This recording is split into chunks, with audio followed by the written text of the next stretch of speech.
कुछ लोग जीवन में इतना बड़ा काम कर देते हैं कि मृत्यु के बाद भी वो अमर हो जाते हैं। अपने समय में ही नहीं बल्कि आने वाले समय में भी उनका नाम, उनका ज्ञान, उनके आदर्श समाज का और देश का मार्गदर्शन करते रहते हैं। ऐसा ही एक व्यक्तित्व था गांधी जी का।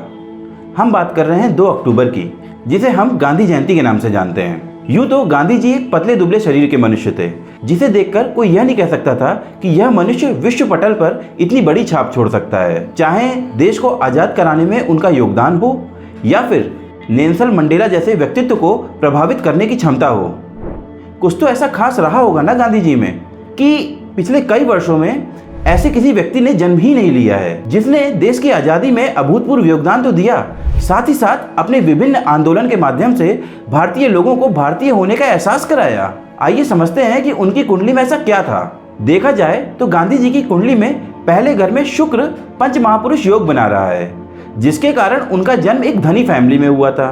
पहले घर में शुक्र होने के कारण उनकी पर्सनालिटी बहुत चार्मिंग थी। लोग उनके साथ उठना बैठना पसंद करते थे।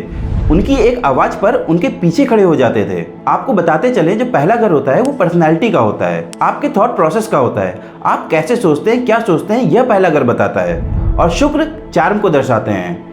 यूँ तो शुक्र इतने शुभ ग्रह हैं कि वो कहीं भी बैठ जाएं, पूरी कुंडली में किसी भी स्थिति में बैठ जाएं, वह शुभ फल ही देंगे। और जब वो पर्सनैलिटी के घर में बैठ जाएं, आपकी पर्सनैलिटी का चार्मिंग होना लगभग तय है। शुक्र के साथ साथ इनके पहले घर में बुध और मंगल भी हैं।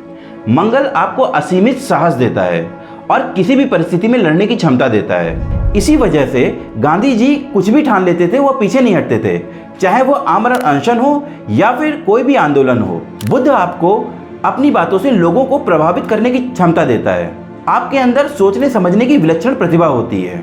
और जब ये 3 ग्रह एक ही घर में बैठ जाएं, तो गांधी जी जैसे व्यक्तित्व का जन्म होता है, जिसने न सिर्फ देश की आज़ादी में अभूतपूर्व योगदान दिया, बल्कि मृत्यु के बाद भी लोग उनके विचारों को फॉलो कर रहे हैं, उनके दिखाए हुए रास्ते पे चल रहे हैं। और भारतीय राजनीति में तो लड़ाई ही इसी बात की है कि गांधी जी को कौन अपनाएगा, चाहे नरेंद्र मोदी जी हों, चाहे राहुल गांधी जी हों। इतना कुछ प्राप्त करने के बाद भी गांधी जी अपने जीवन के आखिरी चरणों में आध्यात्मिक हो गए थे और जीवन खत्म होने से पहले उनके शब्द थे, हे राम। हमने पाया कि बृहस्पति का 7वें घर में होना इसका मुख्य कारण था।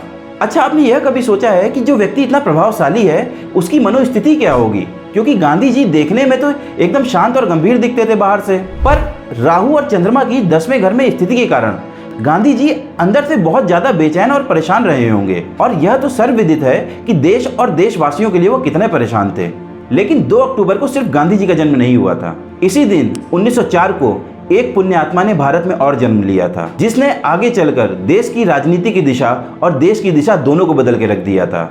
जी, हम बात कर रहे हैं भारत के पूर्व प्रधानमंत्री स्वर्गीय लाल बहादुर शास्त्री जी की, जिनकी कुंडली का विश्लेषण लेके हम अगले वीडियो में आपके मध्य प्रस्तुत होंगे।